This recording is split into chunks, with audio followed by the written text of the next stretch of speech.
The September moon hung full and heavy over the Cumberland Mountains, casting silver light through the ancient oaks that surrounded the old stone circle.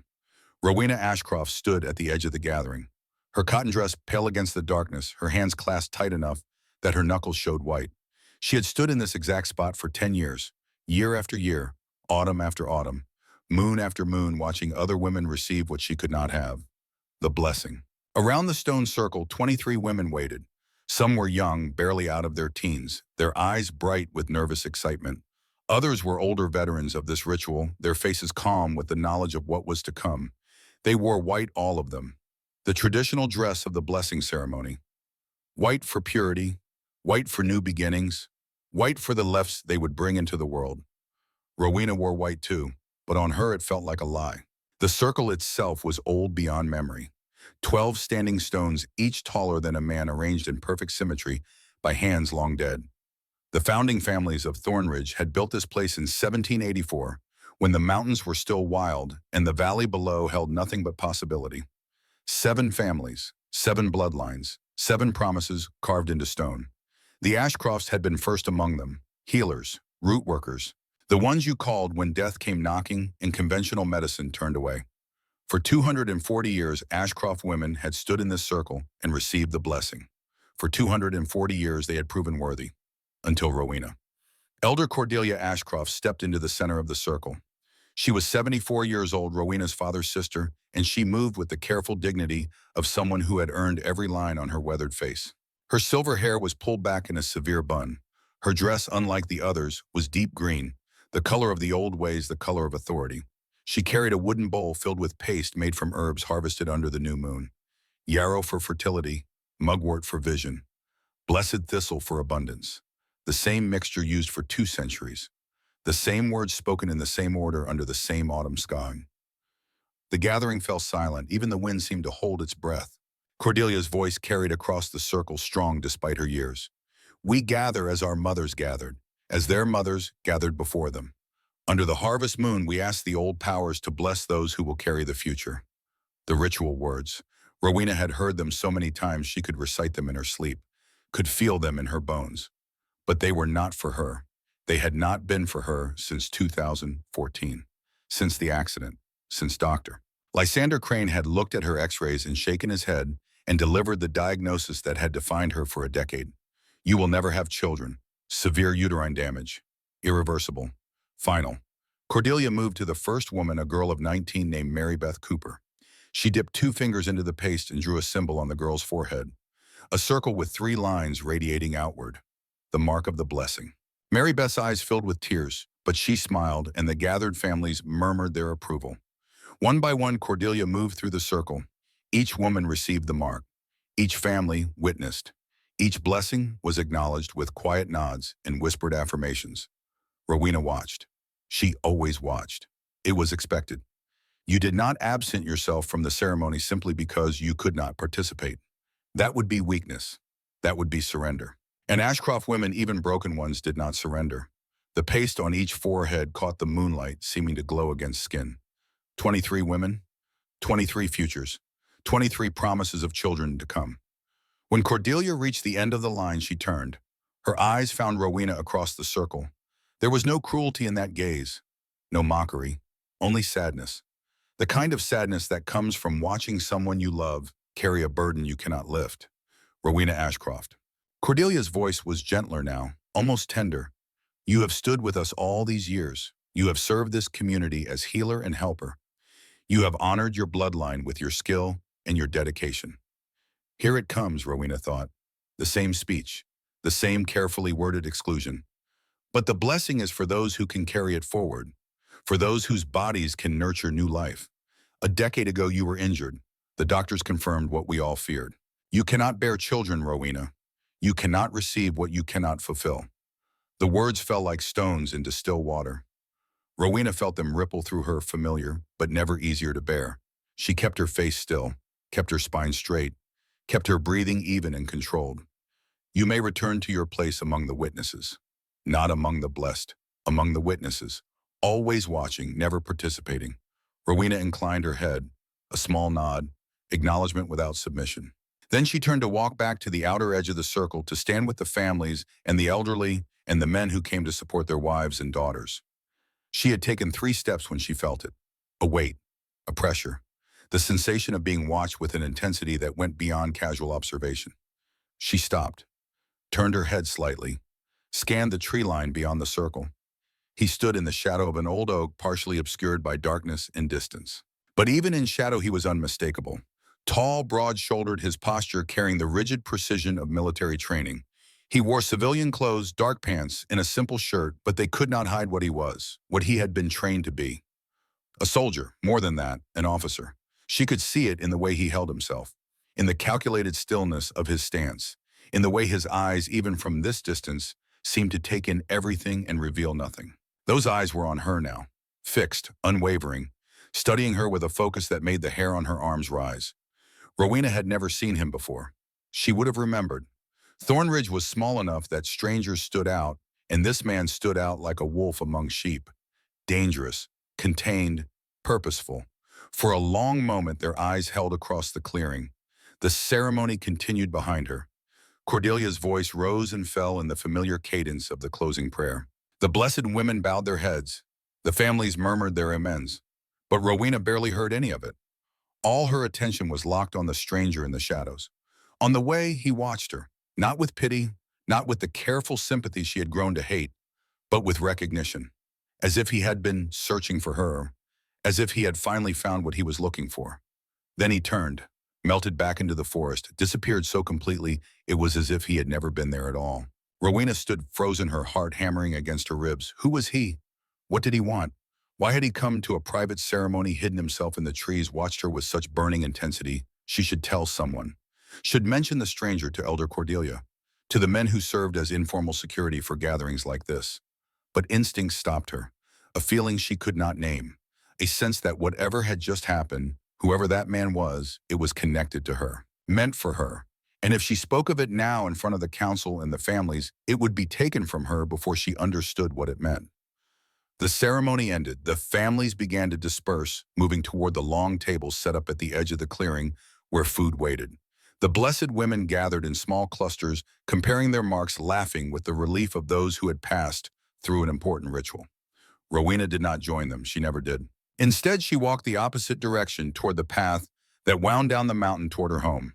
The Ashcroft Apothecary sat at the edge of Thornridge proper, a 2-story building of weathered wood and riverstone that had been in her family for 6 generations.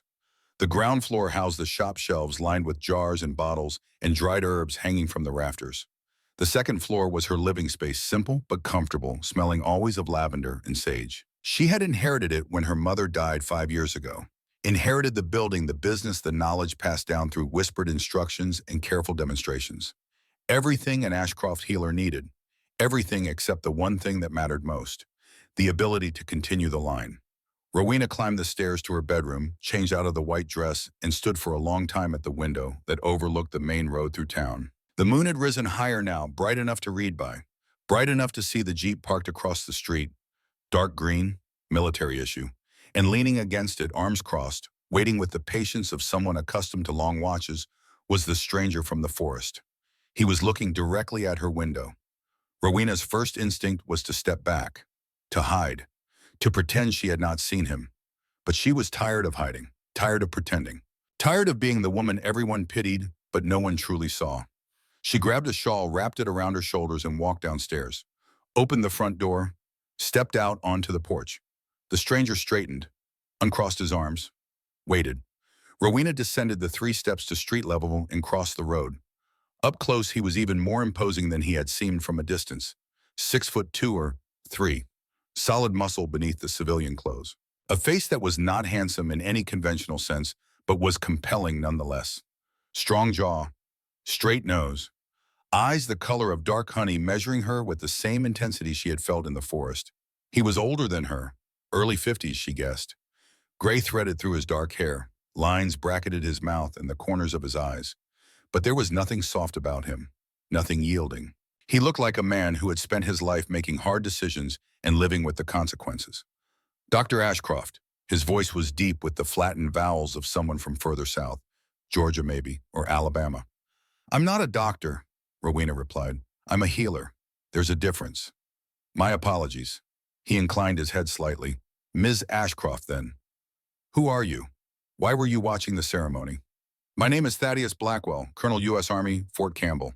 And I was watching the ceremony because I was watching you.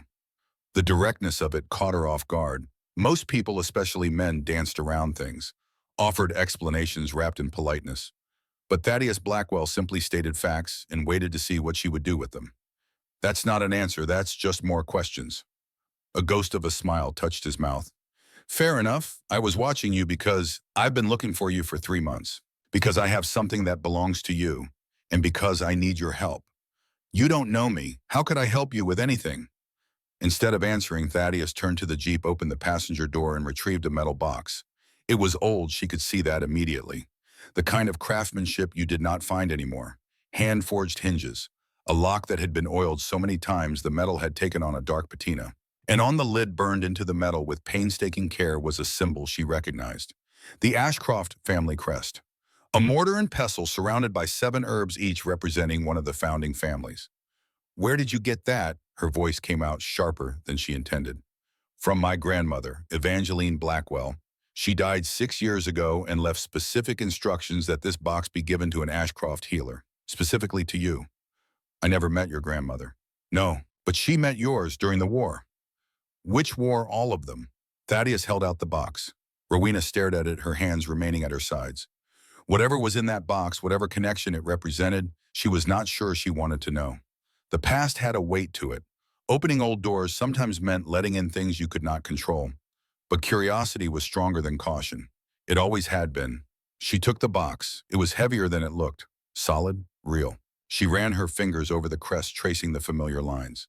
Whoever had made this had known the Ashcroft symbol intimately, had cared enough to get every detail right. Open it, Thaddeus murmured. The lock was not engaged. Rowena lifted the lid. Inside, wrapped in oilcloth, was a book, not printed, handwritten. The leather cover was cracked with age, the pages yellowed and brittle. She unwrapped it carefully, reverently, and opened to the first page.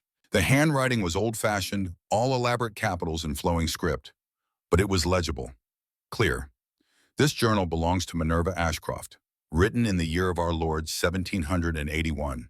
May it serve those who come after as it has served me. Rowena's breath caught. Minerva, the founding mother, the first Ashcroft healer. The woman who had walked out of the Virginia settlements and into the wild mountains of Tennessee with nothing but a bag of herbs and the knowledge in her head. Family legend said Minerva had possessed gifts beyond normal healing, that she could see sickness before it manifested, could cure wounds that should have been fatal, could draw poison from the body with nothing but her hands and her will. Rowena had always assumed those were just stories, the kind of myths families told themselves to feel special, to feel connected to a larger narrative. But here in her hands was proof, Minerva's own words, her own knowledge. She turned the pages carefully. Recipes for tinctures, diagrams of the human body with annotations in Latin and English, descriptions of treatments for everything from snakebite to consumption, and then about 20 pages in a section marked with a red ribbon. The blood gift. Rowena read the first paragraph. Then the second. Her hands began to shake. What is this? She looked up at Thaddeus, her voice barely a whisper. The truth, about what you are, about what your family has always been, and about why you were told you were broken, a lie you've carried all these years. It hit her like a physical blow.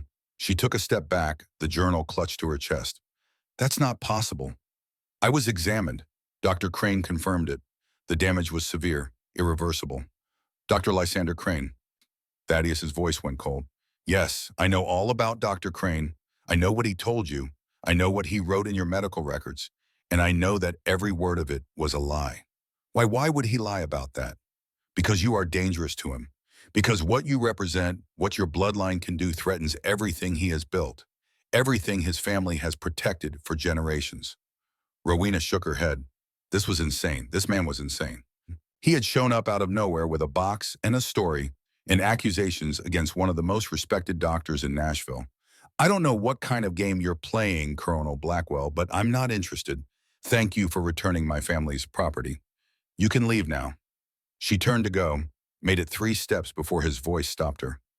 I've been married 3 times, Miss Ashcroft. 3 wives, all dead. The first in 1999, the second in 2007, the third in 2018. Each one died within 72 hours of our wedding. Each one was examined and cleared by Dr. Lysander Crane in the weeks before the ceremony. Rowena turned back slowly. Thaddeus had not moved, but his posture had changed. The military bearing had cracked just slightly, just enough to show the man beneath. The man who had buried 3 wives. The man who had lived with that weight for 25 years. The official cause of death was different each time, he continued. Stroke, heart failure, pulmonary embolism. Natural causes, the reports claimed. Tragic but unavoidable. But I have always known, they were murdered. By Dr. Crane. By someone who wanted to make sure the Blackwell curse remained unbroken. By someone who benefits from keeping old wounds open. Old fears alive. I don't understand. No, not yet, but you will. Thaddeus took a step toward her, not threatening. Just earnest, desperate in a way that military men rarely allowed themselves to be. Read the journal, all of it. And when you're done, when you understand what you really are, come find me. Because you are the only person in the world who can break this curse. The only person who can give me back what was stolen. And what is that? A future, the possibility of one anyway. He turned then, climbed into his Jeep, started the engine. But before he drove away, he leaned out the window. One more thing. Dr. Crane is Senator Octavia Ravel's father, and Senator Ravel is the woman I am supposed to marry in 6 weeks. A political arrangement orchestrated by families who have been manipulating this region for longer than either of us has been alive. If you do nothing, if you let this continue, I will become her husband, and I will be dead within 3 days, just like the others. The Jeep pulled away, taillights disappearing down the mountain road. Rowena stood alone in the street, the journal heavy in her hands, her mind racing. She should throw it away, should burn it and forget this night ever happened. Should go back to her quiet life of mixing tinctures and treating fevers and being pitied by everyone who knew her story. But she knew she would not, because Thaddeus Blackwell had offered her what she had not dared hope for in years. The possibility that she was not broken after all. Rowena climbed the stairs to her apartment.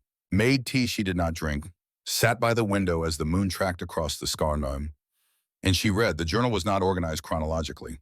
Minerva had written it over the course of 40 years, adding entries as she learned new techniques, discovered new truths.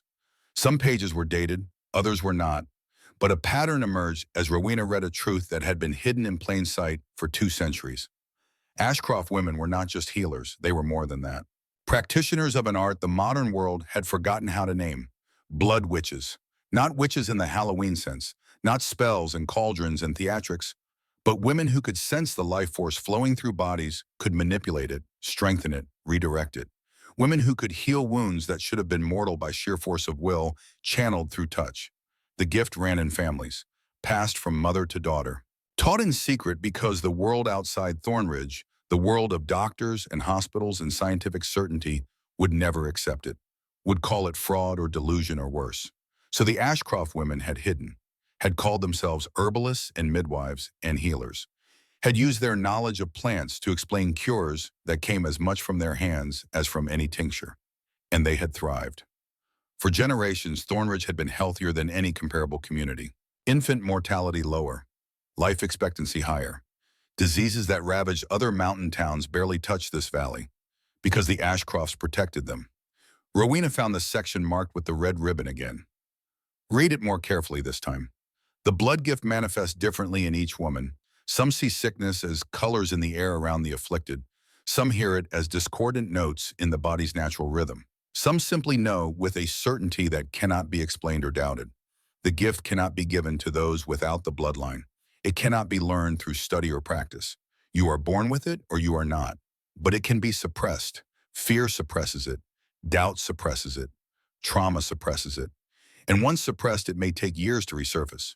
May require a catalyst, a crisis, a moment when the need to heal outweighs the need to hide. Every Ashcroft woman must face a choice: to use the gift openly and risk the consequences, or to bury it, deny it, live as though it does not exist. There is no wrong answer, but there is always a cost. Rowena closed the journal, pressed her palms flat against the cool leather cover. Suppressed by trauma. The accident, 2014. She had been driving home from Nashville, supplies for the apothecary loaded in the back of her truck. A semi had jackknifed on the rain-slick highway. She had swerved, overcorrected, gone off the road and into a ravine. She remembered the impact, the sickening crunch of metal, the way the world had spun and then stopped with a jarring finality. She remembered waking in the hospital 3 days later. Dr. Crane standing over her bed, his face grave, his voice gentle but firm. "You were very badly injured, Rowena. We did everything we could, but the damage to your reproductive system was extensive. I'm so very sorry, but you will not be able to have children." She had not questioned it, had been in too much pain, too disoriented, too grateful to be alive. And Dr. Crane was a respected physician, a family friend. Why would he lie? But what if he had not been trying to hurt her? What if he had been trying to protect his own interests or someone else's? Rowena stood, walked to the small bathroom, lifted her shirt, and examined her abdomen in the mirror. The scars from the accident were faint now, thin white lines where the surgeons had opened her up to repair internal bleeding. She traced them with her fingertips, remembering. And then, because she was alone and no one could see or judge, she did what she had not done in years. She reached for the gift. It was like flexing a muscle she had forgotten she had. Tentative at first, uncertain. But then as she focused, as she let herself believe just for a moment that maybe Minerva's words were true, she felt it. A warmth, starting in her chest and spreading down through her arms into her hands. Not painful, not uncomfortable, just present, like coming home after a long absence. She pressed her palm flat against her lower abdomen, closed her eyes, reached deeper, and she saw it, not with her eyes, with a sense that had no name in English.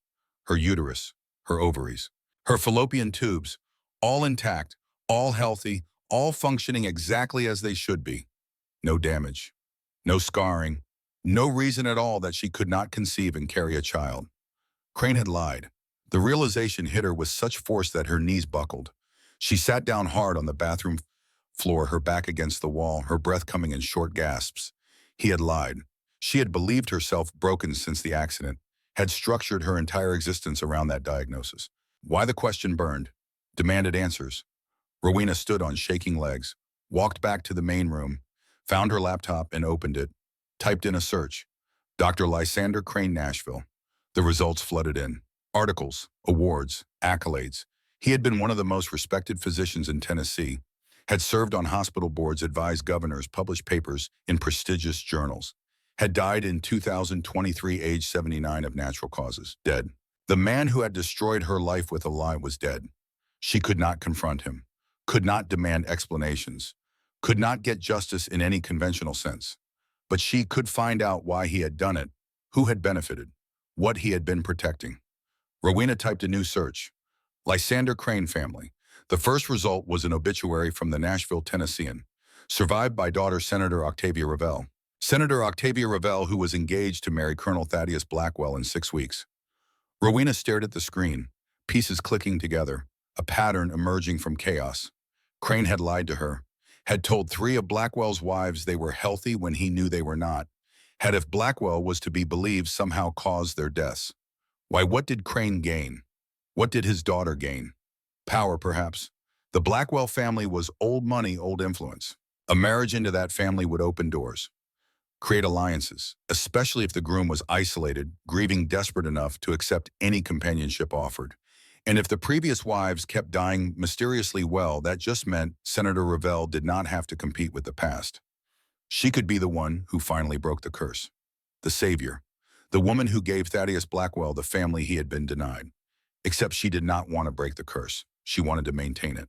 Because a man haunted by death, a man who believed himself cursed, was a man who could be controlled.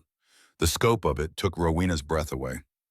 The casual cruelty, the decades of manipulation, 3 women dead, how many others damaged, how many other Ashcroft healers stripped of their gifts, pushed to the margins so they could not interfere. Her hands curled into fists. No more. She grabbed her jacket and locked the apothecary before walking to her truck. The drive to Fort Campbell took 40 minutes, long enough for anger to settle into determination. The base was enormous, sprawling across the Tennessee-Kentucky border, home to the 101st Airborne Division. Tens of thousands of soldiers. Rowena had never been here before, had no idea how to find one colonel among so many. But she did not need to find him. He found her. She had barely pulled into the visitor parking lot when the same dark green Jeep pulled up beside her. Thaddeus climbed out, dressed now in uniform. Battle dress, boots polished, rank insignia crisp on his chest. He looked at her truck, at her face, at the journal she held clutched in both hands. You read it. I read it. And, and Dr. Crane lied. I'm perfectly healthy. I always was. Relief washed across his features. I know. How, how could you possibly know? Because I had your medical records pulled. The real ones. Not the versions Crane filed with the state. I have contacts.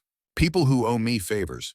It took 3 months, but I found a radiologist who was willing to look at your original imaging from the accident. That's illegal. Yes, but I've done worse for less important reasons. Rowena shook her head. You don't even know me. Why would you risk your career for this? Because you're the only chance I have. Because the journal my grandmother left indicated that only an Ashcroft bloodline healer could break the curse. And because I am tired of death. Tired of being afraid. Tired of letting the past control the future. He stepped closer, close enough that she had to tilt her head back to maintain eye contact. Help me, Rowena Ashcroft. Help me end this.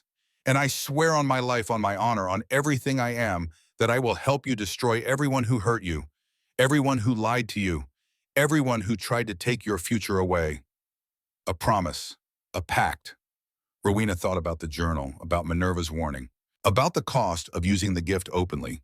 There is always a cost, but there was also a cost to hiding, to letting fear and doubt rule, to being small and quiet and invisible.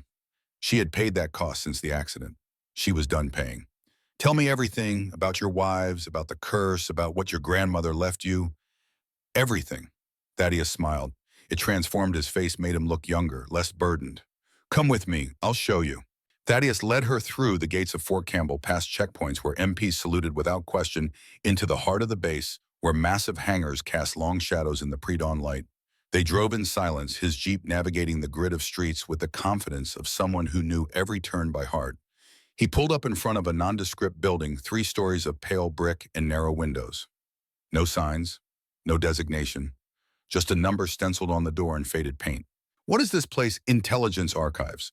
Officially, it doesn't exist. Unofficially, it's where the Army keeps records that are too sensitive for the main database but too important to destroy. He swiped a keycard. The door clattered open. They climbed 2 flights of stairs, their footsteps echoing in the stairwell. At the top, another locked door, another swipe of the card, and they entered a room that looked like it belonged in a different century. Floor-to-ceiling shelves packed with file boxes. Maps on the walls, some so old the paper had gone brittle and brown. A single desk in the center, its surface clear, except for a laptop and a reading lamp. Thaddeus gestured to a chair. Rowena sat. He remained standing, moving to one of the shelves and pulling down a box marked with a year she recognized. 1862.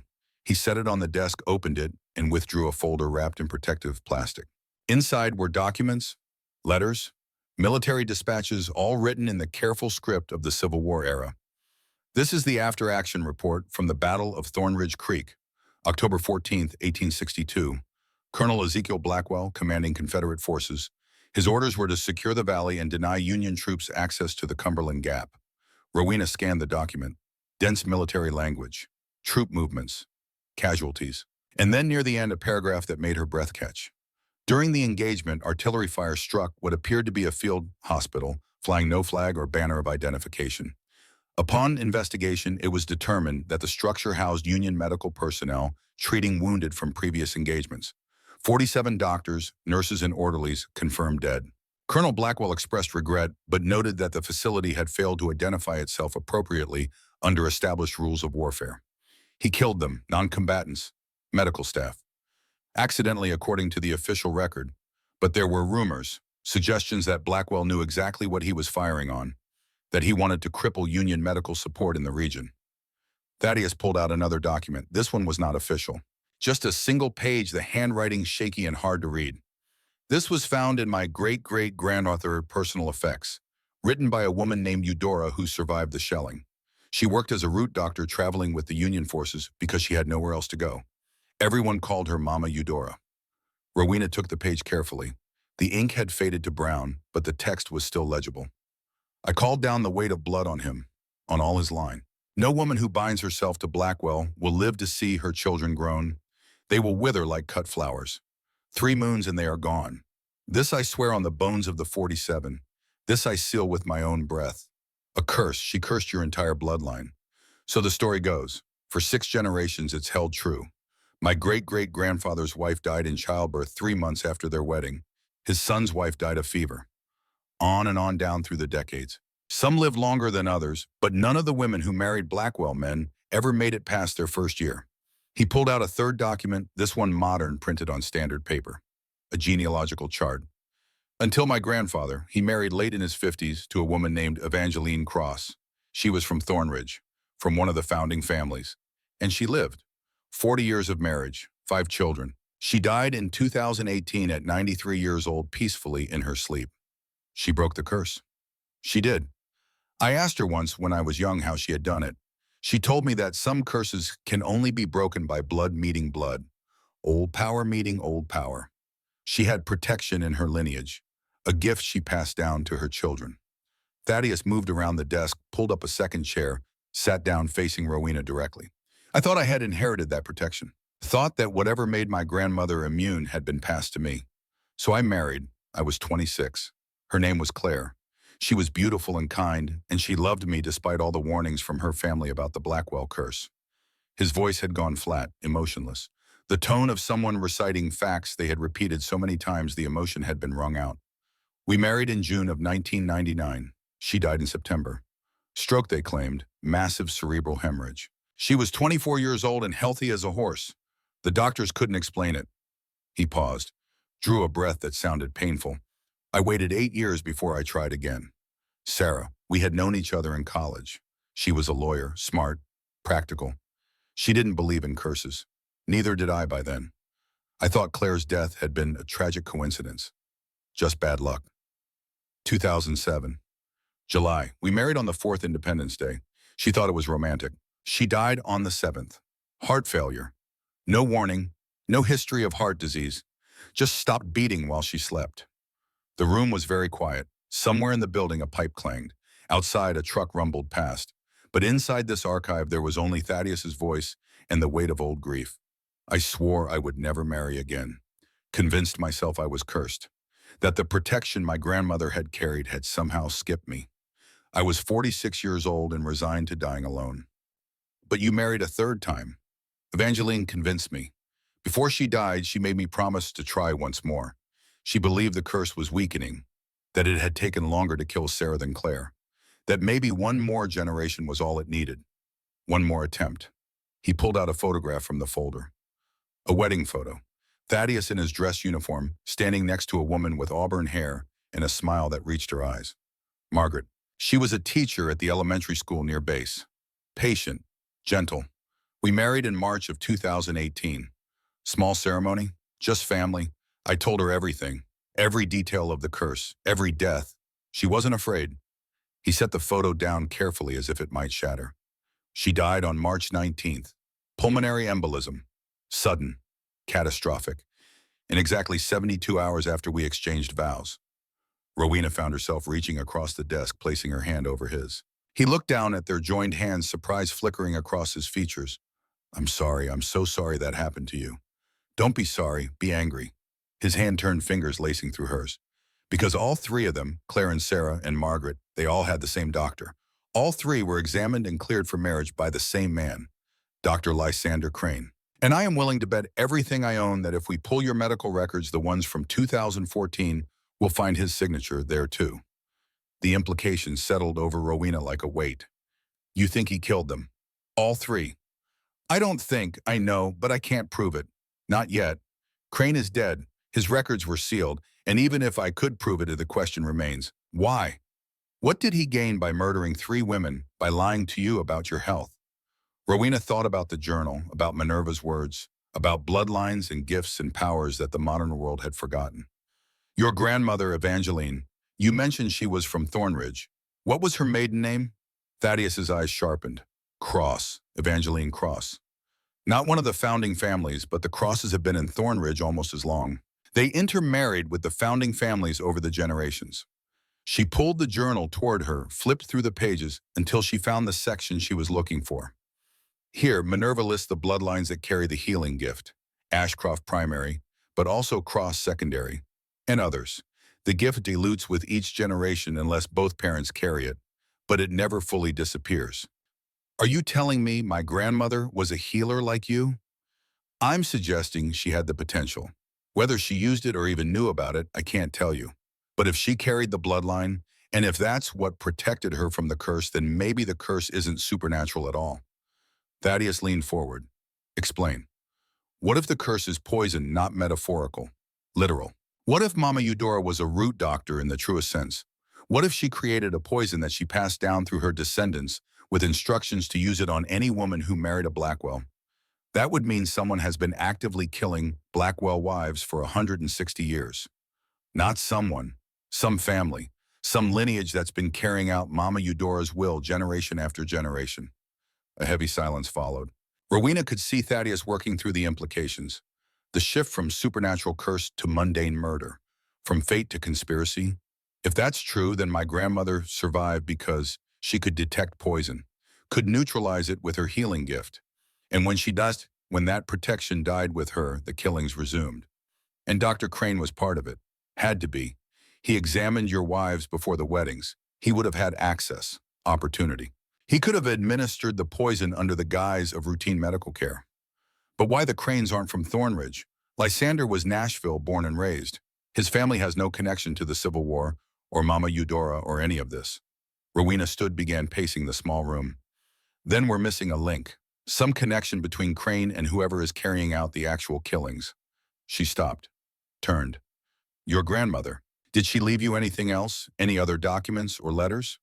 Thaddeus moved to a different shelf, pulled down another box. This one was newer, labeled simply Evangeline. Inside were letters, photographs, and at the bottom a leather-bound book, not unlike Minerva's journal. I haven't read this. She left it to me in her will, but I could never bring myself to open it. Too painful. May I? He handed it over without hesitation. Rowena sat back down, opened the cover carefully. Evangeline's handwriting was elegant, precise. The entries were dated starting in 1978 and continuing right up until 2017, a year before her death. Most of it was mundane. Family events, recipes, observations about the weather and the garden. But scattered throughout were entries that made Rowena's pulse quicken. March 3rd, 1982. The Ravel girl came by today asking about herbs for her mother's headaches. I gave her willow bark tea but sensed a wrongness in her, a darkness. I told her mother to take the girl to a proper doctor. They never did. June 12, 1995. Saw Octavia Ravel at the market. She's grown into a beautiful woman, but that darkness is still there. Deeper now, I stay away from her when I can. November 8th, 2007. Thaddeus' second wife died today. My heart breaks for him. I tried to warn him about Dr. Crane, but he trusts the man. Says Crane is respected, accomplished. But I know what I sense. That same darkness I felt in Octavia all those years ago, I feel it in her father. They are connected. They are dangerous. Rowena looked up. Ravel, Octavia Ravel is Crane's daughter. I know, she's a state senator now. Armed Services Committee. We've known each other for years through various military functions. After Margaret died, her father reached out, offered condolences, suggested that when I was ready, perhaps Octavia and I might find comfort in each other's company. And I politely declined, repeatedly, until 6 months ago when her father died and she inherited his political machine. Suddenly it wasn't a suggestion anymore. It was a political arrangement. Families that support me want the alliance. Donors want it. My own command structure wants it. The pressure has been enormous. When is the wedding supposed to happen? 6 weeks. November 1st. Rowena did the math. 3 days before the election, she wants to be married to a colonel, someone with military prestige, right before voters go to the polls. She wants more than that. She wants the Blackwell name, the history, the legitimacy that comes with being part of a family that's been in Tennessee since before the Revolution. And if you die 3 days after the wedding, she gets all of that plus a sympathy vote, the grieving widow. So brave, so tragic. Thaddeus' jaw tightened. I have tried to break the engagement, told her I can't go through with it, but she has leverage, knows things about classified operations I've been involved in, knows where bodies are buried, metaphorically speaking. If I refuse to marry her, she will destroy my career and possibly have me court-martialed on manufactured charges. So you're trapped. I was trapped until I found my grandmother's journal, until I understood that the curse could be broken, until I found you. Rowena closed Evangeline's journal. I'm not sure what you think I can do. Even if everything we suspect is true, we have no proof. Your wives are buried. Exhuming them would require court orders that we'll never get. Crane is dead, OSHA, and Octavia is a sitting state senator with resources and connections that dwarf anything we have. We have your medical records. We can prove Crane lied to you. That proves malpractice, not murder. It's a start. Rowena shook her head. It's not enough. We need more. We need evidence that connects Crane directly to your wives' deaths. Evidence that shows pattern and intent. Thaddeus was quiet for a long moment. Then he stood, moved to the laptop on the desk, and opened it. His fingers flew across the keyboard with the speed of someone who spent half his life on computers. I have access to certain databases, medical records that have been digitized but not released publicly. Give me your date of birth and social security number. She did. He typed, waited. The screen flickered and text appeared. Here, your admission to Nashville General, September 23rd, 2014. Attending physician Dr. Lysander Crane. He scrolled down. Rowena read the clinical notes. The description of her injuries, the prognosis. Patient presence with severe abdominal trauma following motor vehicle accident. Imaging reveals uterine contusion but no evidence of permanent damage. Patient is young and healthy. Full recovery expected. No impact on reproductive capacity anticipated. Rowena's hands went cold. That's not what he told me. No, this is what he wrote the day you were admitted, before he decided to lie to you. Thaddeus scrolled further. And here, 3 days later, an amendment to the chart. Upon further examination and consultation with specialists, previous assessment was overly optimistic. Patient has suffered irreversible damage to reproductive organs. Prognosis, permanent infertility. Consultation with specialists. What specialists? I never saw anyone else. Exactly, he fabricated it. Changed the diagnosis without justification. But why me? I'm nobody. Just a small town healer. Why would he target me specifically? Thaddeus pulled up another screen. Because 3 weeks before your accident, you attended a medical conference in Nashville, continuing education for alternative medicine practitioners. And guess who else was there? Dr. Lysander Crane giving a keynote on integrative medicine. He pulled up a photograph from the conference, a group shot. Rowena could see herself in the third row, younger, smiling. And in the front row, unmistakable in his white coat and silver hair, was Crane. Did you speak to him? I don't remember. It was a decade ago, and I met dozens of people that weekend. She stared at the photo, trying to recall. Wait, yes, there was a reception. I had a conversation with someone about Appalachian folk medicine, about bloodlines and traditional healing. He seemed interested, asked a lot of questions about my family, about how the knowledge was passed down. You told him you were in Ashcroft. I must have. It would have come up naturally. And 3 weeks later, you had an accident. And the doctor who happened to be on call, who happened to treat you, was the same man you had spoken to about your heritage. The coincidence was too large, too convenient. He knew what I was, or suspected, and he couldn't risk me interfering. Interfering with what? With whatever he and his daughter were planning. If Evangeline's journal is right, if they're the ones carrying out the curse, then having an Ashcroft healer active and aware would be dangerous. I might detect poison. Might save one of your wives. Might break the pattern they'd maintained for generations. So he neutralized you, destroyed your confidence in your own abilities, made sure you would never develop your gifts fully. Rowena felt rage building in her chest, a fury so complete it left her shaking. I want to destroy him. I know he's dead, but I want to destroy everything he built. His reputation, his legacy, his daughter's career, all of it. Then help me, marry me, break the curse publicly and prove that Octavia and her father have been perpetuating a fraud, that they've been murdering women for political gain. Marry you, we've known each other for 12 hours. I know, it's insane, but the curse, or whatever we're calling it, requires a wedding, requires the formal binding of our lives. If you marry me and live past 72 hours, it proves the curse can be broken. Proves that what killed my wives wasn't fate but murder. It opens the door to investigation, to exhumation, to justice. Rowena stood, walked to the window. Outside, the sun had risen fully. Soldiers moved across the base in precise formations. The machinery of military life grinding on, indifferent to the drama playing out in this small room. If I marry you and Octavia is behind this, she'll try to kill me. Yes. And you're asking me to put myself in that position anyway. I'm asking you to help me catch a murderer, to avenge 3 women who died because they loved me, to stop Octavia before she kills again. And what happens if we succeed, if we prove everything and she's arrested and the truth comes out? You'll still be married to me. A woman you don't know, a woman you might not even like once the crisis is over. Thaddeus turned from the laptop, met her eyes directly. I'll be married to a woman who is brave enough to walk into danger for the sake of justice, who is strong enough to carry a lie for years and not break, who looked at me last night and saw past the uniform and the rank to the man underneath. I could do a lot worse. This is crazy. Yes, we could both die. We could, but if we do nothing, I die anyway in 6 weeks. And Octavia moves on to her next target, and the cycle continues. Rowena turned back to the window. Somewhere in the distance, she could hear a bugle call, reveille or retreat, she couldn't tell. But the sound carried clear and bright across the morning air. She thought about Minerva, about generations of Ashcroft women who had made hard choices in hard times, who had walked into danger with nothing but their knowledge and their will, who had refused to be small or quiet or safe. She thought about Claire and Sarah and Margaret, about 3 women she had never met but whose deaths demanded answer, demanded justice. She thought about the gift sleeping in her blood, about suppression and doubt, about the possibility of being whole again, of being powerful again. There is always a cost. If we do this, we do it right. We gather evidence. We build a case that can't be dismissed or explained away.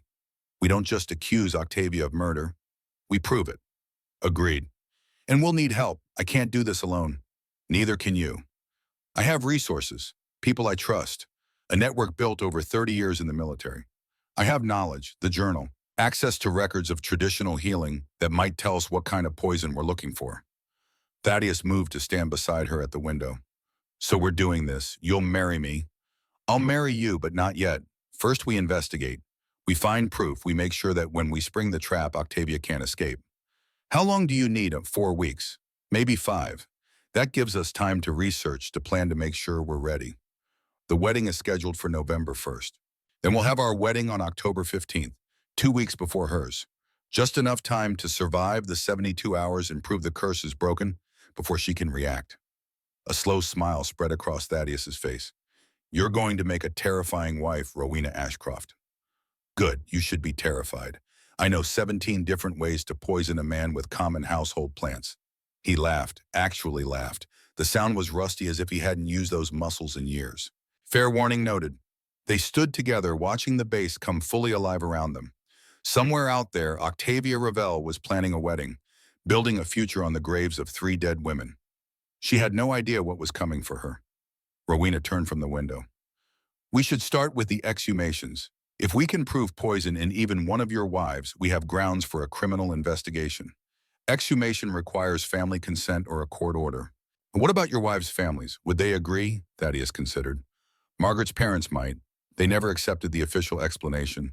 They knew their daughter was healthy, but Claire and Sarah's families have moved on, remarried, started new lives. I'm not sure they would want to reopen old wounds. Then we start with Margaret. We get consent, we exhume, and we find out exactly what Crane put in her body. I'll make the calls today, and I'll start researching poisons. Traditional preparations that would mimic natural causes. Aconite you mentioned, wolfsbane, but there are others, dozens of plants that can kill if prepared correctly. How long before we have results from an exhumation? Depends on tissue preservation. If the embalming was standard, we might get lucky. Certain toxins persist for years in bone and hair. Thaddeus pulled out his phone, scrolled through contacts. I know a forensic pathologist at Walter Reed, someone I served with in Iraq. If anyone can find traces of poison in a body that's been buried for 6 years, it's her. Colonel Dinah Garrett, best pathologist in the Army, and she owes me a favor. Then call her, set it up. The sooner we know what we're dealing with, the sooner we can plan. He nodded, started to dial, then paused. Rowena, thank you for believing me, for taking this risk. Don't thank me yet. We haven't won, haven't even started fighting. This is going to get ugly before it gets better. I know. Octavia will fight back. We'll use every resource she has, every connection, every dirty trick in the political playbook. I know. And when it's over, when the dust settles, we'll still be married, still tied together by law and circumstance. That might be harder than anything we face with Octavia. Thaddeus met her eyes, held them. Or it might be exactly what we both need. Someone who understands, someone who's been through the fire and come out the other side. Rowena wanted to argue, wanted to maintain the distance, the professional boundaries. But his gaze stopped her, a look that spoke of loneliness recognized, of grief shared, of two people who had been diminished by lies and were now choosing together to become whole. We'll see. We'll see, he agreed. He made the call, spoke in low tones, military shorthand that Rowena didn't fully understand. But she caught the essential points. Exhumation, toxicology, discretion absolutely essential. When he hung up, his expression was grim. Dinah will do it, but she needs official authorization, a request from next of kin. Which is you, which is me. But if I file that request, it becomes part of the public record. Octavia will know within hours. She'll have time to prepare, to cover her tracks. Then we don't file officially. We do it quietly. Is there a way? Thaddeus was quiet for a moment. Then he nodded slowly. There's a way, but it requires breaking several laws. Falsifying documents, bribing cemetery officials. It's the kind of thing that could end my career even if we're proven right in the end. And if we don't do it, then we have nothing. Just theories and suspicions. And in 6 weeks, I marry Octavia and die 3 days later. Then we break the laws. We do what we have to do. A strange expression crossed Thaddeus's face. Respect maybe, or recognition. You're nothing like I expected. What did you expect? Someone softer, more hesitant, someone who would need convincing and reassurance. I spent years being soft, being hesitant. It didn't serve me. She picked up Minerva's journal, held it like a talisman. I'm done being that person. Good, because what comes next is going to require someone hard. Tell me, we need to get into Crane's personal files. His home office. He's been dead for a year, but his estate is still in probate. Octavia has been fighting with her stepmother over the inheritance. The house is locked up, everything inside preserved for the lawyers. You want to break into a dead man's house. I want to find evidence that he murdered 3 women. If it exists anywhere, it's in his personal records. The files he kept separate from his medical practice. Rowena nodded slowly. When do you? Tonight. The house is outside Nashville, rural property, no close neighbors. Octavia is in Washington this week for congressional sessions. The stepmother lives in Florida. Security is minimal. You've already scouted it. I've been planning this for months. I just needed someone brave enough to help me execute. Or crazy enough. Same thing. Rowena looked at her watch. It was barely 8 in the morning.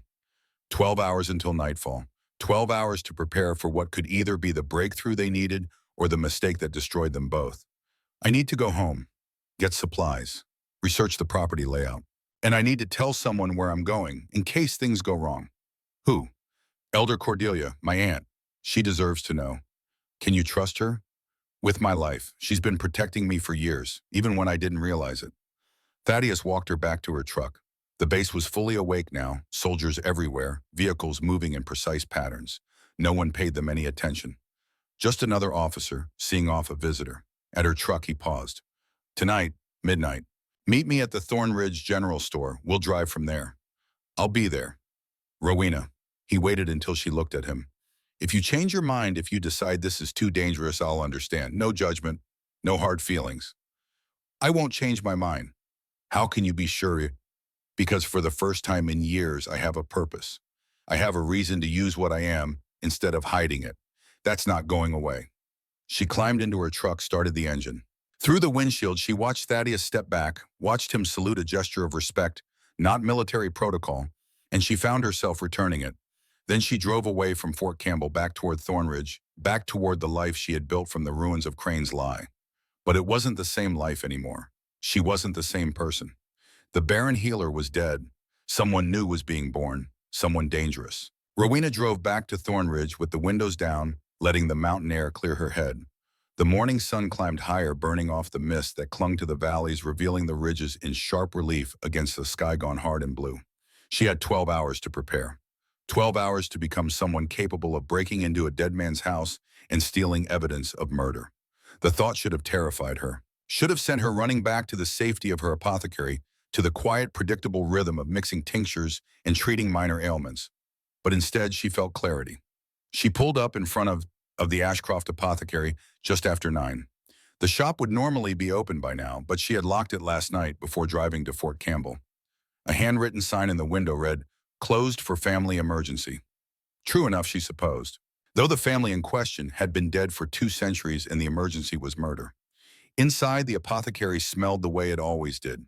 Lavender and sage, chamomile and mint, and underneath it all the rich earthy scent of roots drying in the rafters. Her mother had hung those roots, her grandmother before that. Generations of Ashcroft women adding to the store of knowledge suspended above her head. Rowena locked the door behind her, climbed the stairs to her apartment, and spread Minerva's journal on the kitchen table. She had read portions of it last night, but now she needed to study it systematically. Needed to understand not just the theory of the blood gift, but its practical applications. She flipped to the section on poisons. The healing gift and the poisoning craft are two sides of one coin. To understand how life flows through the body is to understand how it can be stopped. An Ashcroft healer must know both, must be able to recognize when death comes from nature and when it comes from malice. The following pages detail dozens of toxic plants: aconite, hemlock, foxglove, nightshade. Each entry included sketches of the plant, descriptions of symptoms, and most importantly, how to detect the poison in a body long after death. Rowena found what she was looking for on page 47. Aconite, also called wolfsbane or monkshood, grows wild in mountain regions. All parts toxic but roots most potent. Symptoms mimic heart attack, chest pain, irregular heartbeat, difficulty breathing. Death comes within hours if doses sufficient. In smaller doses can be administered over weeks to weaken the heart until natural-seeming failure occurs. Detection after death. Look for crystal formations in cardiac tissue. Aconite alkaloids persist in bone marrow and hair. Can be found years after death if remains are well preserved. Antidote: there is none. Only the gift can draw aconite from living tissue. The healer must work quickly, must sense the poison and bind it, must pull it through the skin before it reaches the heart. Rowena read that last paragraph 3 times. The gift could detect aconite, could remove it from a living body, which meant if she had been present when Claire or Sarah or Margaret were poisoned, she might have saved them. 3 women dead because she had not known what she was. Because Crane had convinced her she was broken. No more. She closed the journal and pulled out her laptop, typed in a search for Dr. Lysander Crane, residence Nashville. The results showed an address in the hills south of the city, a property of 12 acres with a main house built in the 1800s, historic registry, protected status, the kind of place that spoke of old money and older secrets. Rowena pulled up satellite imagery. The house sat at the end of a long driveway surrounded by mature trees. One access road. No visible security cameras, but that didn't mean they weren't there. She zoomed in on the structure itself. 2 stories, wraparound porch. What looked like an addition on the east side, probably added in the last 50 years. Multiple chimneys suggested fireplaces in several rooms, and somewhere in that house were Crane's private records, the proof they needed. Rowena made a list of what she would need: dark clothing, gloves, flashlight with red filter to preserve night vision. Lockpicks, though she doubted her amateur skills would be sufficient. She would need Thaddeus for that. A career military officer would have training in entry and infiltration that she lacked. The thought of relying on him should have bothered her, but Thaddeus was different. He had skin in the game, had lost 3 wives to the same enemy. He would not fail her because he could not afford to fail himself. Strange how quickly trust could form when interests aligned. A knock on the door downstairs pulled her from her thoughts. Rowena descended, peered through the window, and saw Elder Cordelia standing on the porch. Her aunt did not look pleased. Rowena unlocked the door. Cordelia swept inside without waiting for invitation, her green dress rustling her silver hair, catching the light like a crown. You left the ceremony early last night. You drove away without explanation. And now your shop is closed and you are not answering questions from concerned neighbors. I had business to attend to. What business? Rowena gestured to the stairs. Come up. I'll make tea, and I'll explain. They climbed together in silence. Cordelia settled herself at the kitchen table while Rowena put the kettle on. She could feel her aunt's eyes tracking her movements, cataloging every detail. You look different. Do I buy him harder, more focused, like you've made a decision? I have. Rowena poured hot water over loose tea leaves, let them steep while she gathered her thoughts. Aunt Cordelia, what do you know about the Blackwell family? The older woman's expression shifted, became guarded. Old Tennessee lineage, military tradition going back to the Revolution, and a curse that's killed more women than Sherman's march. You believe in the curse? I believe women keep dying. Whether that's supernatural or human malice, the result is the same. Rowena set 2 cups on the table, sat down across from her aunt. What if I told you it was human malice? What if I told you Dr. Lysander Crane murdered 3 of Thaddeus Blackwell's wives and then lied to me about my health to prevent me from interfering? Cordelia's hands stilled around her cup. That's a serious accusation. I have evidence. Medical records showing Crane changed my diagnosis without justification. Documentation that all 3 wives were examined by him shortly before their deaths. And a journal written by Evangeline Blackwell suggesting she suspected him of foul play. Evangeline Cross that was. I knew her. Good woman. Strong gift, though she never developed it fully. She could have been a powerful healer if she'd had proper training. She protected her husband from the curse by virtue of her bloodline. And when she died, the protection died with her. Exactly, which means the curse isn't a curse at all. It's poison, administered by someone with access and opportunity. Someone who benefits from keeping the Blackwell family isolated and vulnerable. Cordelia sipped her tea slowly. Senator Octavia Ravel is engaged to marry Colonel Blackwell in 6 weeks. I know. And if he dies 3 days after the wedding, she becomes a wealthy widow with immense political sympathy. I know that too. So you're planning to stop her? It wasn't a question. Rowena met her aunt's gaze steadily. I'm planning to marry Thaddeus Blackwell myself, 2 weeks before Octavia's scheduled wedding. I'm going to survive the 72 hours and prove the curse can be broken. And then I'm going to help him gather enough evidence to have Octavia and her dead father's legacy destroyed. The silence that followed was profound. Cordelia set down her cup with careful precision. You understand what you're proposing. If Octavia is behind this, if she's been murdering women for political gain, she will not hesitate to kill you. She'll try, but I'm not like the others. I have the gift. I can detect poison, neutralize it if necessary. When's the last time you used the gift for anything more than sensing illness? Last night, I examined myself, confirmed that Crane lied about the damage to my reproductive system. Sensing your own body is one thing. Drawing poison from tissue under active attack is entirely different. It requires focus and strength and practice you don't have. Then I'll practice. I have 4 weeks. Cordelia shook her head slowly. This is reckless, dangerous. You could die, Rowena. I could, but if I do nothing, Thaddeus dies in 6 weeks.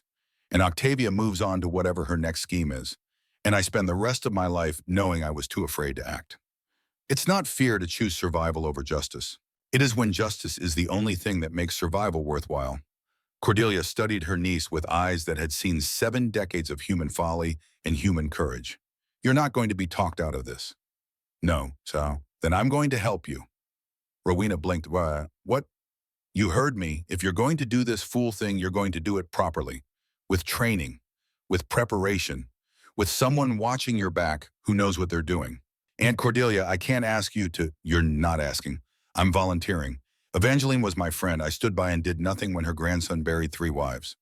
I won't make that mistake again. Relief flooded through Rowena so intense it left her shaky. Thank you.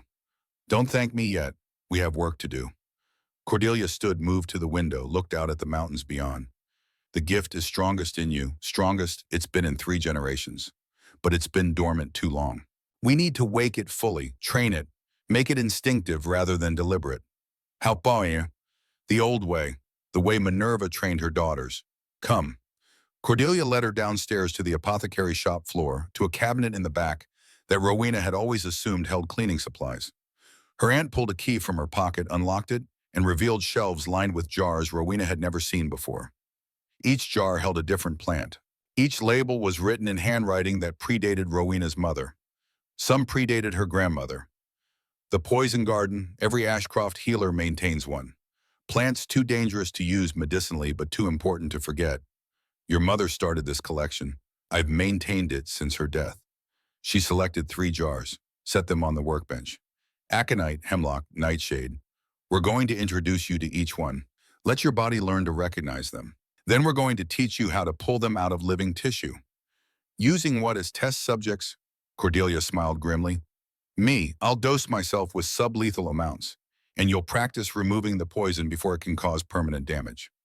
That's insane. If I fail, then I die and you learn a valuable lesson about the consequences of hesitation.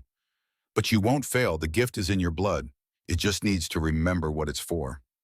Rowena stared at the jars, at the dried plants within innocent-looking and absolutely lethal. When do we start? Now, we have 12 hours before you meet Colonel Blackwell. That's enough time for 3 sessions, 3 poisons. 3 opportunities to learn. Cordelia opened the aconite jar, withdrew a single dried root, and began preparing it with the efficiency of someone who had done this 1,000 times.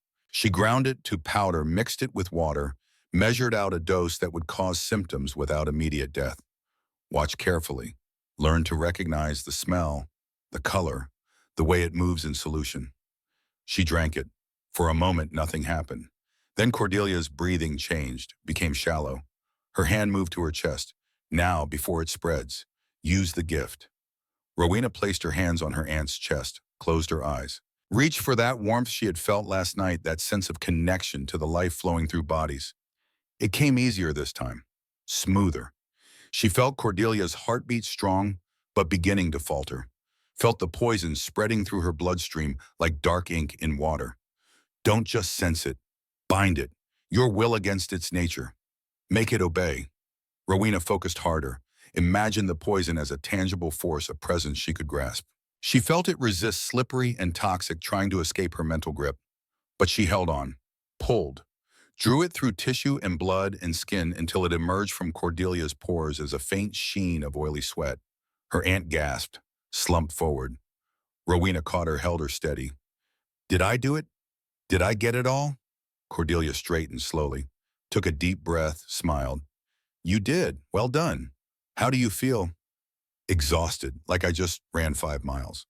It gets easier with practice. Again, you just poisoned yourself once.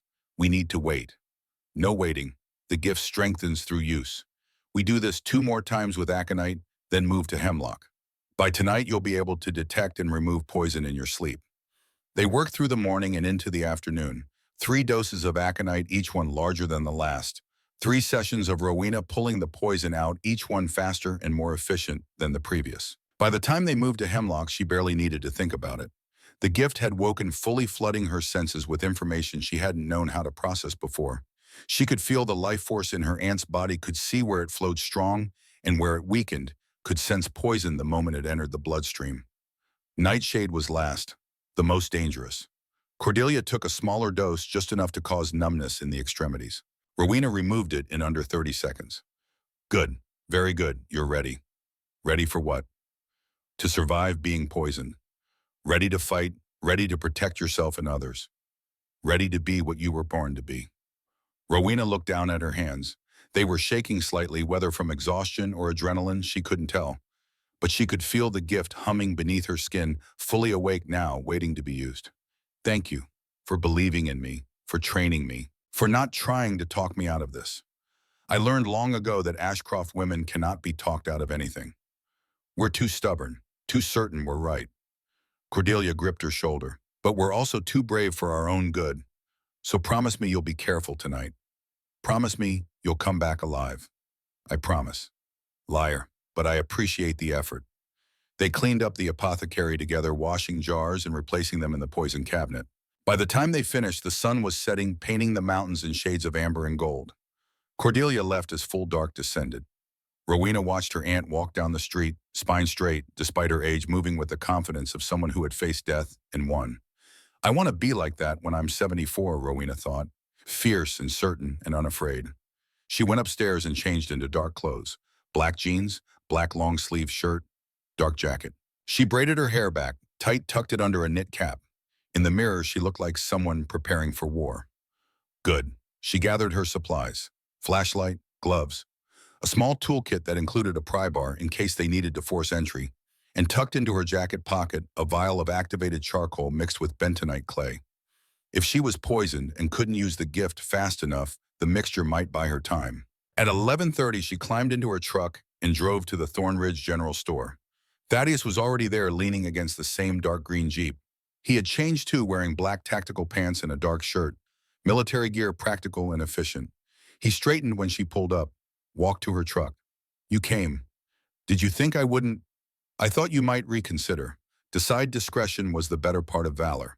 I spent the day being poisoned repeatedly by my aunt so I could learn to detect and remove toxins. I'm well past discretion at this point. His eyebrows rose. Your aunt poisoned you. Poisoned herself, actually. I practiced removing it. 3 different toxins, 12 doses total. I'm now confident I can detect aconite, hemlock, or nightshade in a living body and neutralize it before it causes permanent damage. Thaddeus stared at her for a long moment. Then he laughed, a sound of genuine delight. You're the most remarkable woman I've ever met. I'm the most desperate woman you've ever met. There's a difference. No, there's not. He gestured to the Jeep. Ride with me. We'll come back for your truck later. She agreed, transferring her supplies to his vehicle. They drove in silence through the dark mountain roads, headlights cutting tunnels through the night. After 20 minutes, Thaddeus spoke. I got authorization for the exhumation. Margaret's parents agreed. We're scheduled for day after tomorrow. Dinah will perform the autopsy herself. What did you tell them? The truth. That I suspect Margaret was murdered. That I need to know for certain. They didn't hesitate. They've been waiting 6 years for someone to take their suspicions seriously. And if we find poison, then we have probable cause to exhume the other two, and probable cause to investigate Crane's death, and probable cause to put Octavia under a microscope she will not enjoy. They crossed into Davidson County, left the mountains behind for rolling hills. The Crane estate appeared as a darker shadow against the night sky trees forming a wall around the property. Thaddeus killed the headlights a quarter-mile out, navigated by moonlight alone. He parked the Jeep in a small clearing off the main road, hidden from casual observation. Security marshals on, cameras at the gate and the front door, both on wireless systems that I disrupted about an hour ago. They'll register as technical failures, common enough in rural areas. No one will check until morning. You've done this before. Different context, same skill set. He pulled a small pack from the back seat, slung it over his shoulder. We go in through the back. There's a servant's entrance that was added in the 1920s. Original lock, easy to pick. We avoid the main rooms where valuable items might be alarmed. Head straight for the office. You know which room is the office. I've been watching the house for 3 months. Octavia visits twice a week. She always spends time in the same second-floor room on the west side. That's where we start. They moved through the darkness like shadows, Thaddeus in the lead, Rowena following close behind. The man moved with a silence that spoke of years of training, each step deliberate and controlled. The house loomed above them, windows dark and empty. No lights, no signs of life. Thaddeus knelt at the servant's entrance, pulled lockpicks from his pack. 30 seconds later, the door swung open on well-oiled hinges. They stepped inside. The house smelled of dust and old wood and a chemical undertone. Preservative, maybe? Or the lingering scent of the embalming fluids Crane would have known well. Thaddeus clicked on his flashlight, the red filter turning everything the color of dried blood. He moved through the first floor, quickly checking each room, making sure they were alone. Then up the stairs, every board carefully tested before putting weight on it. No creaks, no sounds. The office was exactly where he had indicated it would be. A heavy wooden door locked. This lock took longer. 2 minutes, then 3. Rowena stood watch at the top of the stairs, listening for any sound that might indicate they were not alone. Finally, a soft click. The door opened. The office was surprisingly sparse. A desk, filing cabinets, bookshelves lined with medical text, a single window looking out over the dark grounds. You take the desk, I'll do the filing cabinets. Rowena moved to the desk, opened drawers systematically. Bills, correspondence, nothing interesting. The bottom drawer was locked. Thaddeus? He came over, knelt, examined the lock. This one's serious, not a standard desk lock. Someone didn't want this opened. Can you do it? Give me 5 minutes. It took 7, but when the drawer finally opened, Rowena understood why Crane had protected it so carefully. Inside were files, dozens of them, each labeled with a name and a date. Claire Blackwell, 1999. Sarah Blackwell, 2007. Margaret Blackwell, 2018, and others. Names Rowena didn't recognize. Women who had died in Crane's care over the past 30 years. She pulled out Margaret's file, opened it. Inside were medical records, lab results, and handwritten notes in Crane's precise script. Subject responds well to aconite preparation. Cardiac arrhythmia developing as expected. Dosage increased to 0.3 milligrams daily via prenatal vitamins. Estimate complete cardiac failure within 72 hours of wedding ceremony. Advise subject that irregular heartbeat is normal stress response. She suspects nothing. The text blurred in front of Rowena's eyes. Clinical, detached, as if Margaret had been nothing more than an experiment. She forced herself to keep reading. Coordination with OR essential. She must be present at time of death to establish alibi and express appropriate grief. Public sympathy critical for upcoming election cycle. Subject's death will position OR as tragic widow and cement alliance with Blackwell family interest. O.R. Octavia Ravel. Thaddeus, you need to see this. He came to stand beside her, read over her shoulder. She watched his face in the red light, watched the muscles in his jaw tighten, watched his hands curl into fists. He didn't just kill her, he planned it, documented it, treated it like a medical procedure. And Octavia knew, was part of it, timed her presence to establish alibi. They pulled the other files, read them all. Claire, poisoned with hemlock over the course of 6 weeks, weakening her system until a stroke was inevitable. Sarah, nightshade mixed into her insulin, causing the heart failure that killed her. And the others, 12 women total, all dead, all murdered with methodical precision, all killed to benefit someone politically or financially. This is enough. This is proof. We take these files to the authorities. And Octavia claims they're fabricated. Claims we broke in and planted them. It's our word against the sitting senators. We need more. But what more could we possibly need? Thaddeus moved to the filing cabinet, pulled open the top drawer. Inside were ledgers, financial records, payments received, dates, amounts, sources. Every entry corresponded to one of the deaths. Money changing hands. Payment for services rendered. This, financial records showing money trail from the families to Crane. Proof that he was paid for the murders, that it was a business arrangement. Rowena photographed everything, every page, every note, every ledger entry, her phone's camera clicking softly in the darkness. They were nearly finished when she heard it. A car, coming up the drive. Thaddeus heard it too. He moved to the window, looked out. Octavia, she's here. You mentioned she was in Washington. She was. Must have come back early. We need to leave, now. They shoved the files back into the drawer, locked it. Thaddeus made sure everything was exactly as they had found it. Then they ran down the stairs. Through the halls, out the servants' entrance. Behind them, they heard a car door slam. Footsteps on gravel. They made it to the tree line as lights came on in the house. Made it to the Jeep as voices called out security guards, maybe, or staff. Thaddeus started the engine but didn't turn on the headlights. He navigated by moonlight alone, driving slowly until they were well clear of the property. Only then did he accelerate, putting distance between them and the Crane estate. Rowena's heart hammered. Her hands shook. But she had the photographs, had the proof. Did she see us? I don't think so, but she'll know someone was there. The security system failure, the timing, she's smart. She'll suspect. Then we move fast, get this evidence to people who can act on it. Tomorrow, first thing, but tonight we celebrate, because we just found the smoking gun that's going to destroy Octavia Ravel's entire world. He looked over at her, his face illuminated by the dashboard lights. You were incredible in there, calm under pressure, focused, exactly the partner I needed. Partner.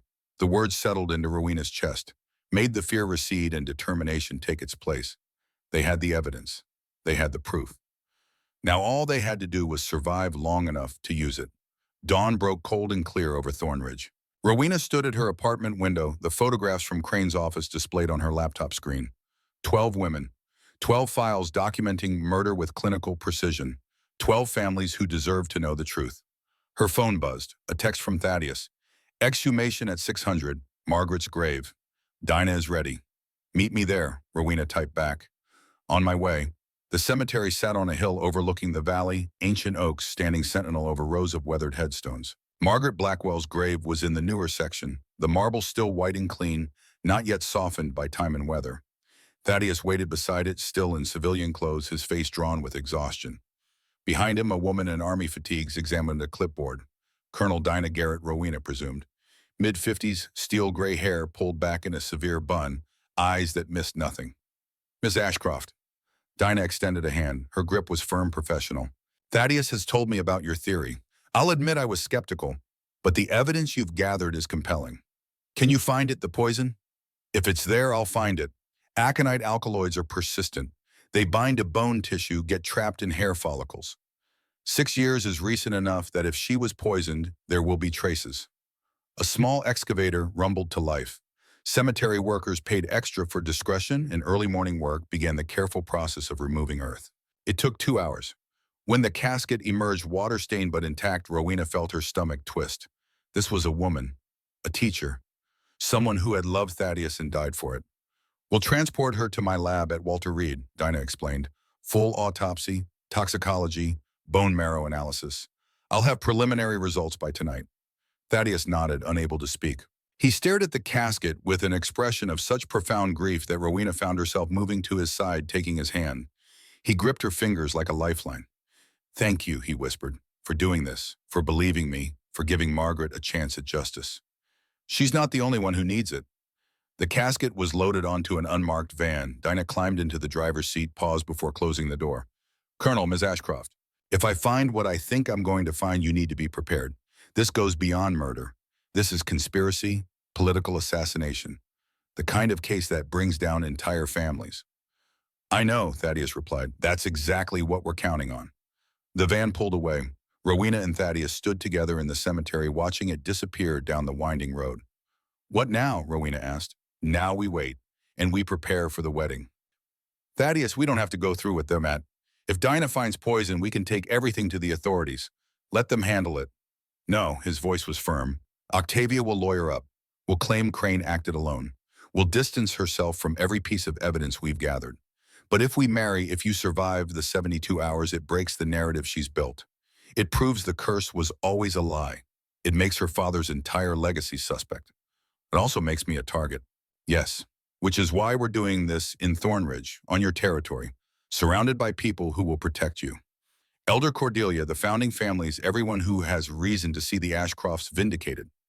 Rowena thought about this, about the strategic advantage of home ground, about the gift now fully awake in her blood, ready to detect and neutralize poison. October 15th, that's 9 days from now. 9 days to gather allies, to plan defenses, to make sure that when Octavia strikes, we're ready. And if she doesn't strike, if she decides to wait to let us think we've won, then we take the evidence to the Tennessee Bureau of Investigation anyway. But I don't think she'll wait. She's too desperate, too close to getting everything she wants. She'll move fast. Thaddeus was right. Octavia would not sit idle while her carefully constructed future crumbled. "I need to talk to Cordelia, get the community prepared. If we're doing this publicly, we need witnesses, need people who can testify to what they saw. And I need to talk to my command, take emergency leave, make sure I'm not under orders when this goes down." They walked back to their vehicles together. At her truck, Thaddeus caught her hand. "Rowena, when this is over, when Octavia's in prison and the truth is public, what happens to us?" She looked up at him. This man she had known for barely 3 days. This man she was about to marry. "I don't know, but I think we'll figure it out. Together." He kissed her then, soft and brief but filled with promise. When he pulled back, his eyes held an emotion she hadn't seen before. Hope. The next 9 days passed in a blur of preparation. Rowena met with Elder Cordelia and the founding families, explained what was happening, what was at stake. To her surprise, they rallied without hesitation. The attempted murder of an Ashcroft healer was an attack on all of them. They would bear witness, would protect her. Thaddeus arranged the wedding, simple ceremony at the Old Stone Circle, the same place Rowena had been rejected just days before. The symmetry was intentional. On October 10th, Dinah called. "I found it, aconite, massive concentrations in Margaret's bone marrow. Hair samples show chronic exposure over at least 8 weeks leading up to her death. This wasn't accidental, this was systematic poisoning." "Can you testify to that?" "I can and I will. I'm preparing a full forensic report." "This is murder, Colonel, no question." With Margaret's autopsy confirming poison, Thaddeus filed for exhumation orders for Claire and Sarah. The courts presented with Dinah's findings and the photographs from Crane's office approved within 48 hours. Both bodies showed the same pattern. Poison, administered with medical precision, documented in Crane's files like scientific experiments. On October 14th, the day before the wedding, Octavia called Thaddeus. Rowena sat beside him as he put the phone on speaker. "Thaddeus, darling." Octavia's voice was smooth-cultured, dripping with false warmth. "I'm hearing the most peculiar rumors. Something about you planning to marry some local healer. Surely that's not true." "It's true. We're getting married tomorrow at noon. You are welcome to attend if you'd like to witness the end of your father's legacy." Silence. Then in a voice stripped of all pretense, "You have no idea what you're doing, no idea who you're dealing with." "I know exactly who I'm dealing with. A murderer. The daughter of a murderer. A woman who has spent years killing to maintain a lie. Prove it. Tomorrow, when Rowena survives the 72 hours, when she stands in front of everyone and demonstrates that the Blackwell curse was never real. When every eye in Tennessee is on you, Senator, wondering how your father managed to kill 3 women and convince everyone it was fate. If she dies and she will die, you'll have nothing. Just a dead wife and conspiracy theories that make you look insane. Then I guess we'll see. Tomorrow, noon, Old Stone Circle. Thaddeus ended the call. Rowena's hands were shaking. She's coming. She's actually coming. Of course she is. She can't resist. She needs to see if we're bluffing. Needs to know what evidence we have. And she needs to make sure you don't survive. So she'll try to poison me, at the wedding or immediately after. Yes, which means you need to be prepared, vigilant. The moment you feel anything off, you use the gift. Rowena nodded. She had been training every day with Cordelia, could now detect poison at increasingly subtle levels, could remove it from her own system in under a minute. She was as ready as she would ever be. October 15th dawned bright and cool. Perfect autumn weather, the kind of day that felt like blessing. Rowena dressed in her mother's wedding gown altered to fit. Simple white silk, nothing elaborate. Elder Cordelia helped her with the buttons, fingers nimble despite their age. Your mother would be proud, standing up for justice, using the gift the way it was meant to be used. I'm terrified. Good. Fear keeps you sharp. Just don't let it make you hesitate. They walked together to the Old Stone Circle. It was packed. The entire community had turned out. Founding families, townspeople, and in the back, barely visible, a woman in an elegant dark suit. Octavia Ravel. She watched with eyes like ice, calculating, measuring, looking for weakness. Thaddeus waited at the center of the circle dressed in his formal uniform. When Rowena emerged from the trees, his face transformed. Wonder, devotion, love, real love, not convenient, not political. Real. The ceremony was brief. Elder Cordelia officiated, her voice strong and clear. We gather to witness the joining of two souls, two bloodlines, two people who have chosen each other not from duty, not from obligation, but from choice, from courage, from the belief that together they are stronger than apart. She took their hands, placed them together. Thaddeus Blackwell. Do you take this woman as your wife to stand with her against all threats, to honor her gifts and her strength, to build a future based on truth and not on lies? I do. Rowena Ashcroft, do you take this man as your husband, to stand with him against those who would do harm, to use your gifts in service of justice, to face whatever comes with courage and determination? I do. Then by the power vested in me by the old ways and the new, I declare you husband and wife, bound by choice, bound by love, bound by the commitment to face truth together. Thaddeus kissed her. The crowd erupted in cheers, and in the back, Octavia turned and walked away. The reception was held at the Ashcroft Apothecary, tables laden with food, music, celebration. Rowena moved through it in a daze, hyper-aware of everything she ate and drank. Cordelia had prepared all the food personally, had watched over every dish. Nothing was left unattended, nothing was vulnerable to tampering. But Octavia didn't need access to the food. At hour 6 of the wedding, Rowena felt it, a numbness in her fingertips, a slight irregularity in her heartbeat. She excused herself, climbed the stairs to her apartment, closed the door, pressed her hand to her chest. There. Aconite, not in food, in the air. Someone had released it as an aerosol, probably during the ceremony when everyone was packed close together. A dose so small it would take hours to build up to lethal levels. By the time symptoms appeared, it would be too late. Clever. Rowena sat on her bed, closed her eyes, and reached for the gift. It answered immediately. She could feel the poison in her bloodstream, could sense it binding to her cardiac tissue, could see the damage it wanted to do. No. She focused her will, imagined the poison as particles she could grasp, pulled them out of her blood, through her skin, expelled them in her breath. It took 20 minutes. When she opened her eyes, she was covered in sweat, but the poison was gone. She checked herself thoroughly. Nothing remained. She was clean. Rowena went downstairs. Found Thaddeus. Someone dosed me. Aconite aerosol delivery during the ceremony. His face went pale. Are you? I'm fine, I removed it. But it means Octavia knows we're serious, knows we have evidence. She's desperate. Then we move now, tomorrow morning. We take everything to the TBI. We don't wait for the full 72 hours. No, Rowena shook her head.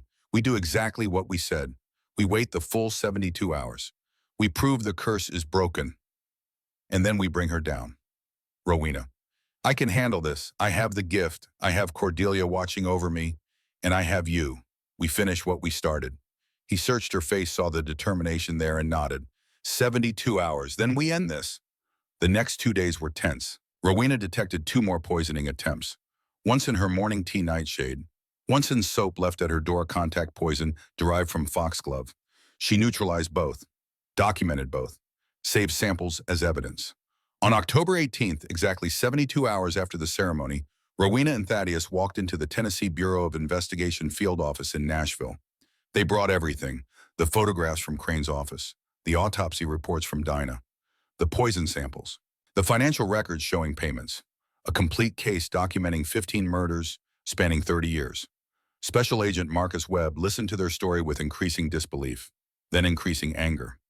Senator Revelle is one of the most powerful politicians in the state. You're asking me to arrest her for serial murder based on documents you obtained through breaking and entering.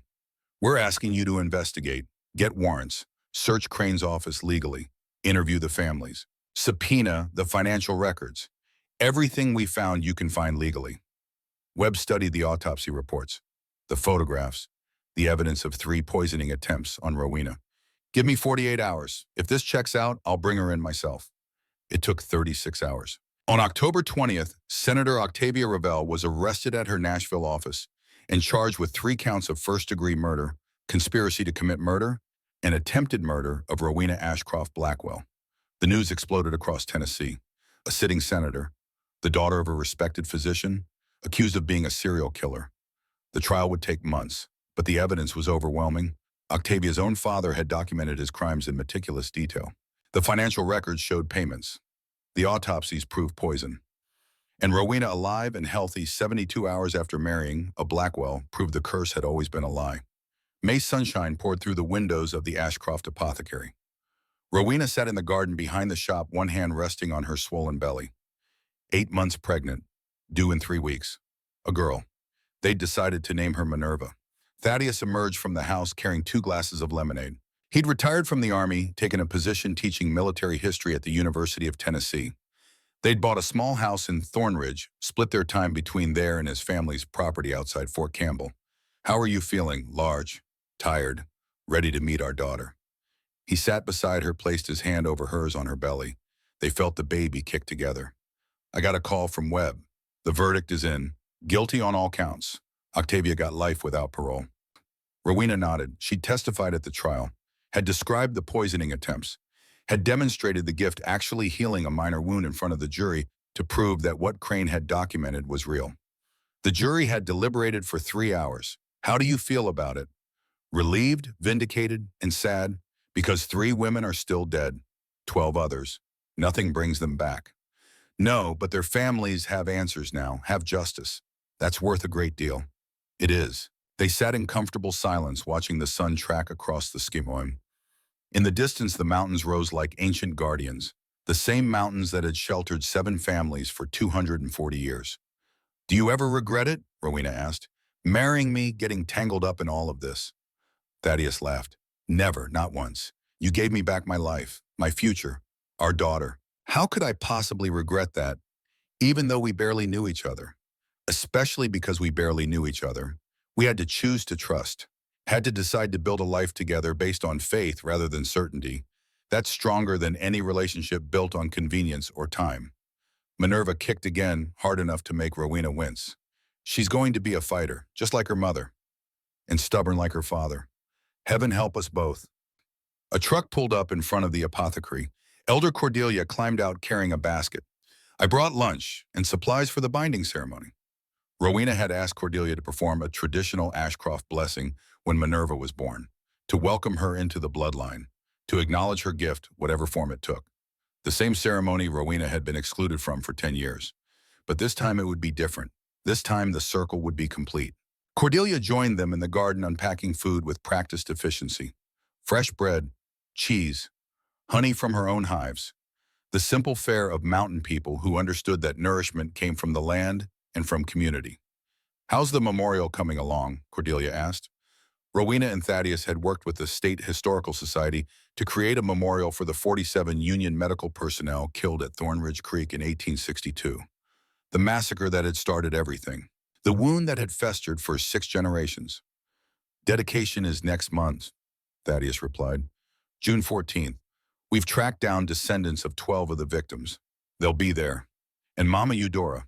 We found her grave, unmarked in a freedmen's cemetery outside Nashville, We're giving her a proper headstone, recognizing her as a healer, not just a root doctor, acknowledging what was done to her and the people she tried to save. Cordelia nodded approvingly. Good. The curse was born from injustice. It can only truly end with recognition and repair. They ate together 3 generations of healers and the man who had bound his fate to theirs.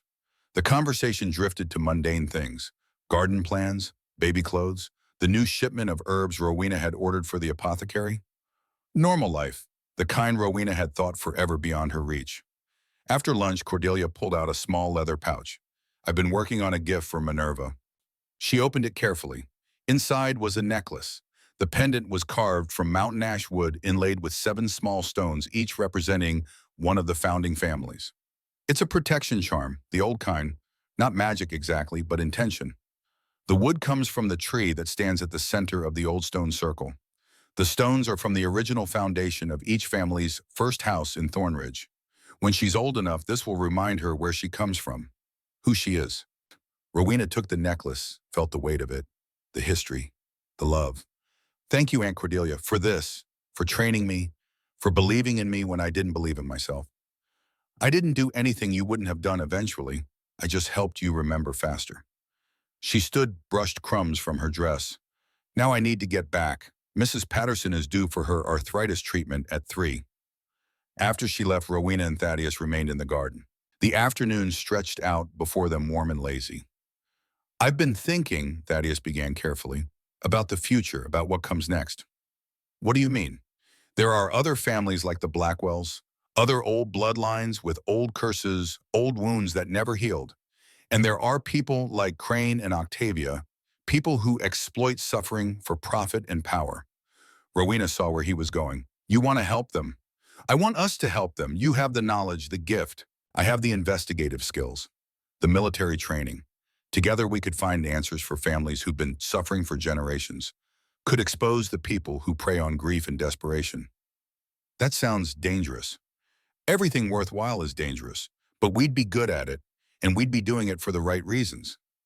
Rowena considered, a life spent chasing down old curses and older crimes, using the gift not just to heal bodies but to heal family legacies, to bring justice to places where justice had been absent for generations. We'd need help, resources, a network. Dinah's interested. She mentioned it after the trial, claims there are medical mysteries all over the country that look like the Blackwell curse. Patterns of death that people accept as fate because they don't have anyone who can see the truth. And you've already been planning this. I've been thinking about it. Whether we do it or not is up to you. You're the one with the gift. I'm just the support system. Rowena placed her hand over his. Partner, not support system. We do this together or not at all. Does that mean you're interested? They ask me again after Minerva is born, after we've had a few months to settle into being parents. But yes, I'm interested. The gift is meant to be used, and there's more than one way to heal. Minerva kicked again, as if offering her opinion. She agrees. She doesn't get a vote. She's not even born yet. She will be, soon, and then our lives will never be the same. They're already not the same. They haven't been since the moment you showed up at that ceremony and turned my entire world upside down. Regrets? Not a single one. 3 weeks later, on a warm June evening, Minerva Evangeline Blackwell entered the world. 7 pounds, 4 ounces. Strong lungs, her father's dark honey eyes, her mother's determined chin. Elder Cordelia performed the binding ceremony 2 days later at the Old Stone Circle, the same circle where Rowena had been rejected, where she had married Thaddeus, where everything had changed. This time, when Cordelia marked the baby's forehead with the herbal paste, when she spoke the ancient words of blessing, there was no exclusion, no judgment, only welcome. We acknowledge this child, Minerva Evangeline Blackwell, daughter of Rowena and Thaddeus, inheritor of the blood gift, protector of the community, healer in her own time and her own way. Rowena held her daughter close, felt the warmth of the setting sun on her face, felt Thaddeus's arm around her shoulders. In the crowd, she saw faces new and old, founding families, military colleagues of Thaddeus. Dinah had driven down from Washington. Margaret's parents were there, tears streaming down their faces as they witnessed the life that had been bought with their daughter's death, justice and healing, intertwined, inseparable. As the ceremony concluded, as the families began to disperse toward the tables laden with food, Rowena noticed someone standing at the edge of the clearing, a young woman, early 20s, dark hair, eyes that held a familiar desperation. She approached hesitantly. Ms. Blackwell, I'm sorry to intrude, but I heard what you did, how you exposed Senator Ravel, how you proved the Blackwell curse was murder, not fate. Yes, my family has a curse too. The Castellanos. We've been in New Mexico for 8 generations. And for 8 generations, every firstborn son has died before his 30th birthday. Accidents, they say. Bad luck. But my brother just turned 28 and he's terrified. Rowena looked at Thaddeus. He nodded slightly. What's your name? Sophia Castellano. Sophia, why don't you join us for dinner? Tell us your story and then we'll see what we can do to help. The young woman's face flooded with relief. Thank you. Thank you so much. She walked toward the tables guided by Cordelia. Thaddeus leaned down, kissed Rowena's temple. So it begins. So it begins, she agreed.